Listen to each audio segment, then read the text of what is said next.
Arts for Dementia was originally set up to enable people all over the country to find artistic stimulation close to where they live. We in fact found that there wasn't a great deal for families in the community, but wonderfully now more and more arts organisations are doing this, and we're trying to reach out to them and say, come on, signpost your activities so that wherever people live, they will be able to find artistic stimulation in their chosen art form nearby. We've got a long way to go, but that is our aim.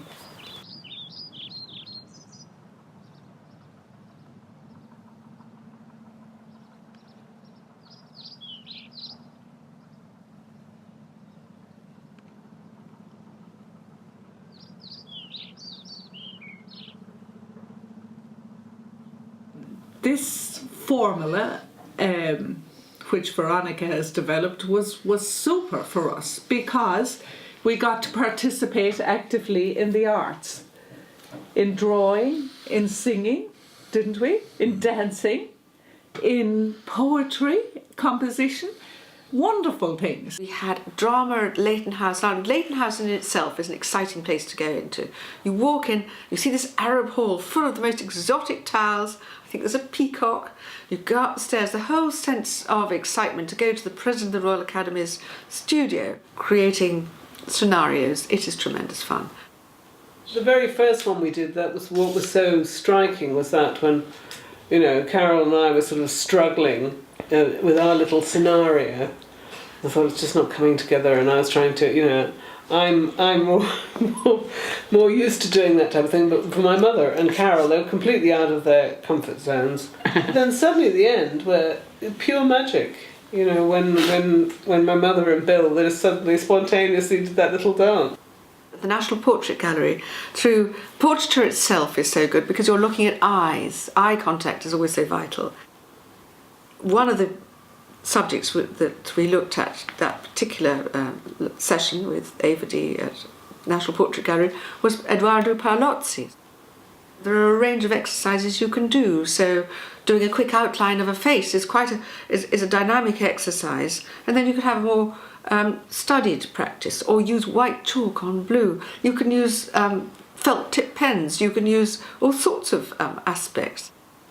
You had Green Candle Dance in Bethnal Green. We try to cover London where we can, and that was more community dance, and you went through every part of your body. It was really invigorating. People danced together or separately, and it really was great fun. With dance, you get the social contact that you wouldn't normally get with people walking down the street or something like that. You get a kind of feeling of trust. You're exploring your body, your movement, responding to music and responding to the people in the room around you.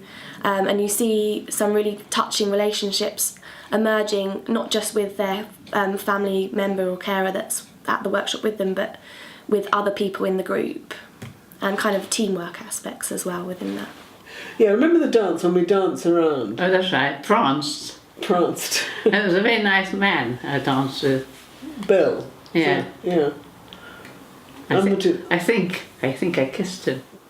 Don't you think a lot of people, like the people that we see, they would like it too, wouldn't they? I imagine so, yes. What do you think they'd like about it? Seeing me.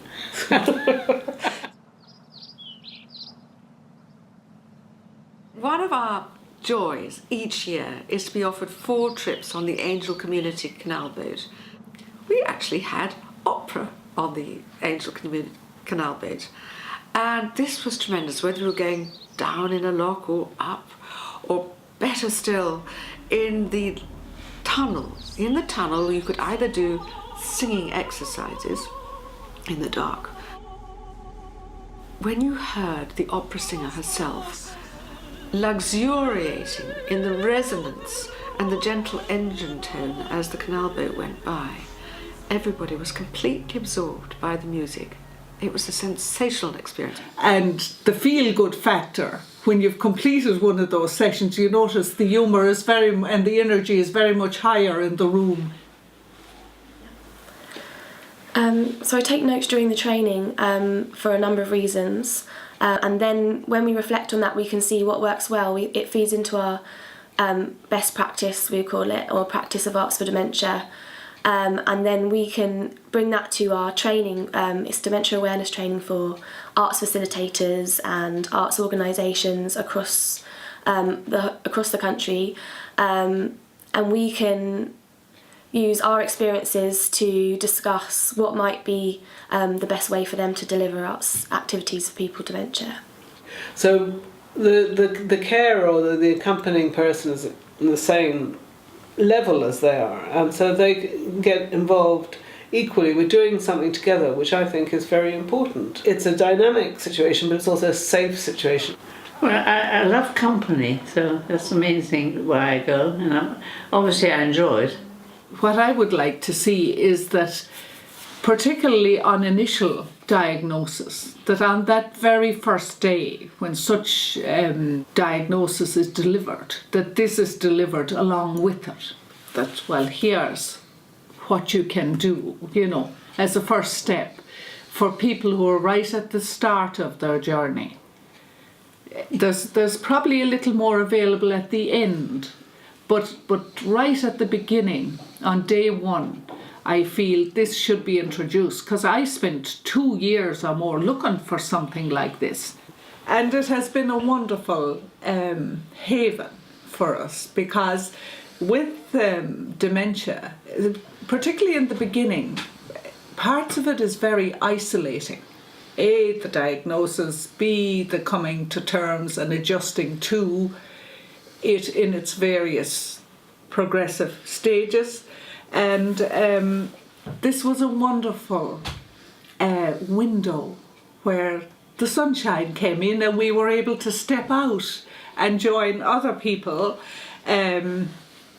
who, were a mixture of people who had the same illness, but also their carers, families and friends.